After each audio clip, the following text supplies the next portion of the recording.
नमस्कार साथियों, आज हम पहुंचे हैं गांव खावड़ा कलां के गोदारा कंप्यूटराइज धर्मकांटा व बिल्डिंग मटेरियल पर। तो यहां पर इसके साथ साथ श्री गणपति बायोटेक नर्सरी है। यहां पे हर प्रकार की वैरायटी के पौधे सफेदा वगैरह मिलते हैं। तो ये जो आप देख रहे हो ये गोदारा कंप्यूटराइज धर्मकांटा बिल्डिंग मटेरियल की दुकान है यहाँ पर। तो आज जो यहाँ के ओनर हैं उनसे बात करते हैं, वो एक काफ़ी अच्छे किसान भी हैं, तो उनसे बात करते हैं। तो आज हम यहाँ पहुँचे हैं गोदारा धर्मकांटे के ऊपर। तो साथ ही साथ आपको बता दूं कि वैसे तो ये परिचय के कोई मोहताज है नहीं जहाँ हम आज पहुँचे हैं, फिर भी आपको मिलवाते हैं भाई दीप सिंह गोदारा, जो ये ओनर है यहाँ गोदारा कंप्यूटराइज धर्मकांटा और बिल्डिंग मटेरियल के। साथ ही साथ ये नर्सरी भी चलाते हैं, यहाँ पेड़ पौधों का इनका काम है। तो आज इनसे बात करते हैं कि ये इन चीज़ों के अंदर कैसे आए, क्या इन्होंने सोच इनकी रही, किस तरीके से यहाँ तक ये पहुँचे हैं। तो काफ़ी अच्छी, बार बार हम जब जहाँ भी जाते हैं इनके बारे में सुनने को मिलता है। तो आज पूछते हैं। राम राम भाई साहब। राम राम जी। और ठीक हो? हाँ उमेद सिंह, आपका भी बहुत बहुत स्वागत यहाँ आने पर। थैंक यू, धन्यवाद। तो आज हम यहाँ आपके पास आए हैं, कुछ चीज़ों की जो जानकारी है हमने बार बार हर जगह सुना है, तो उसके बारे में आपसे पूछते हैं कि आपका जो एरिया है वो एक बिल्कुल सेमग्रस्त एरिया है। खेती का जो पूरा एरिया था वो आज खत्म हो चुका है। हाँ जी, अगर बात करें इस गांव की, इस एरिया की, तो लगभग 2.5 से 3 हजार एकड़ जमीन जो है वो बिल्कुल खराब हो चुकी है, बंजर हो चुकी है। और खेती के लायक उसमें कह ही नहीं सकते, क्योंकि जहाँ 2-2, 3-3 फीट पानी खड़ा हो जाता है बरसाती सीजन में जी, उसमें कोई फसल नहीं हो सकती जी। और लोग, जहाँ तक बात है कि भी अलग से कोई, जैसे हम लोगों ने यहाँ पे अपना एक काम स्थापित किया है जी, इस हिसाब से कोई साथ में काम ऐड करके जी, अपने घर को बढ़िया तरीके से, किसान बहुत बढ़िया तरीके से चला सकता है। जी, अकेली खेती पर आश्रित ना रहे, उसके साथ साथ कोई और अन्य जॉब या कोई दुकानदारी या कोई भी लाइन में जाए, कोई अलग से काम करे तो किसान भी समृद्ध हो सकता है। जैसे कोई रोजगार के और साधन तो आपको उपलब्ध करने ही पड़ेंगे, आपको खुद को उसके बारे में सोचना पड़ेगा। हाँ बिल्कुल करना पड़ेगा, क्योंकि अगर इसी तरह जो जमीनें बंजर हो रही है, किसान अगर उस पर डिपेंड रहेगा तो वो खाएगा क्या।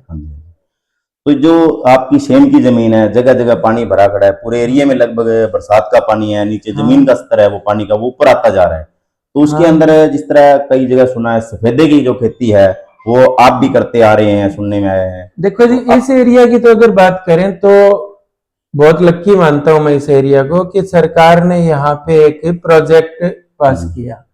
उसमें थोड़ी सी कुछ कमियां रह रही हैं जो आगे कंप्लीट कर दी जाएगी, और यहाँ का जो जितना भी पानी है या नीचे के वाटर लेवल की बात करें, चाहे वाटर लॉगिंग की बात करें, तो ये सारा पानी उठा के सेम नाले में डाल दिया जाएगा। सारा काम हो चुका है, लगभग कंप्लीट है।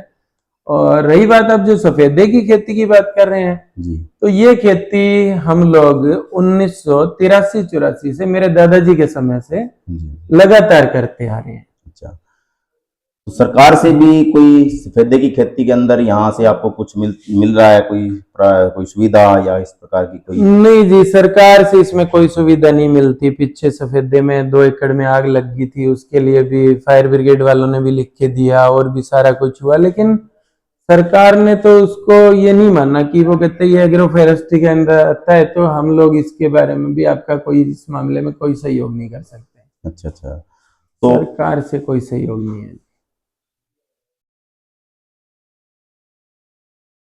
तो साथ ही साथ सुनने में ये भी आता है, जिस तरह अलग अलग गांव में हम जाते हैं, हाँ, तो वहां सुनने में है कि आपके पास कोई सफेदे की या कोई अलग कलोन आपके पास है, कोई नर्सरी आपके पास है, बहुत चर्चित है आपकी जो पेड़ पौधों की जो नर्सरी है सफेदे की खास करके, तो वो आप अभी तक मेरे नर्सरी के अंदर केवल सफेदा है जी, क्लोन सफेदा है, और P23 वैरायटी पे काम करता हूँ। वही मैं खुद लगाता हूँ, मैंने 38.5 एकड़ में खुद ने लगा रखा है, और वही चीज मैं सेल करता हूँ। और बहुत ही जल्द आने वाले समय के अंदर मैं मेरे धर्म कांटे के बिल्कुल सामने जो मेरी 1.5 एकड़ जमीन पड़ी है उसमें नर्सरी स्थापित करने जा रहा हूँ। जी। उसमें 6 महीने का समय लगेगा। अच्छा अच्छा। उसमें उत्तर भारत में जो भी पौधा चलता है, चाहे वो फलदार, फूलदार, चाहे सजावट वाला, छोटा बड़ा, जो भी, वो सारे पौधे मिलेंगे। अच्छा अच्छा। तो इसके साथ साथ आप यहाँ पर देख रहे हैं इतनी बड़ी खेती आपके पास है, अच्छी जमीन जायदाद भी है, सफेदे की आप करते हो, नर्सरी भी आपने शुरुआत की है, तो साथ के साथ आपने बिल्डिंग मटेरियल का भी काम शुरू किया है। वही तो मैं कह रहा था ना कि किसान जब तक खेती के साथ कोई एक अन्य रोजगार नहीं जोड़ेगा तब तक उसका घर नहीं चल सकता। जी बिल्कुल। तो अभी बहुत अच्छी अच्छी बातें दीप सिंह ने बताई। तो किसान साथियों, जो चीज़ें आप परंपरागत जो खेती करते आ रहे हो उसके साथ साथ में आपको कुछ बदलाव तो आपको जरूर करना पड़ेगा, और यही चीज़ें इन्होंने की है, कोई अलग तो इन्होंने कुछ किया परंपरागत नहीं। खेती तो कुछ फायदा दे ही नहीं रही है। देखो जी, बदलाव तो प्रकृति का नियम है और बदलाव इंसान को करना पड़ेगा, अपने उसमें भी करना। पहले थी जमीनें जैसे वाटर लेवल भी गहरे थे तो और खेती हो जाया करती थी, जी अब जी वो संभव नहीं है। जी जो चीज चल रही है प्रकृति, जो चीज जिस संतुलन से बना के रखती है वो उसी के साथ काम करो। जी बिल्कुल। तो आज हम मिले भाई दीप सिंह जी गोदारा हैं, इनसे मिलकर के बड़ी खुशी हुई।